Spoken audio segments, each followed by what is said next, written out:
It is not too late to head off expensive new regulations on fire departments. That was Congresswoman Tenney's message to local firefighters in the town of Watertown today. Those new regs proposed by the federal government include physicals for firefighters every 2 years, new tires on fire engines every 7 years, and replacing any fire truck more than 20 years old. Though the public comment period ended last month, Tenney says there's still time.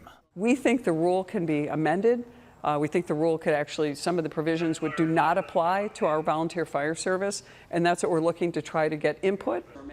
Tenney said letters are being written by bipartisan groups in Congress and the New York State Assembly opposing the regulations. She said unless something changes, the new rules could take effect early next year.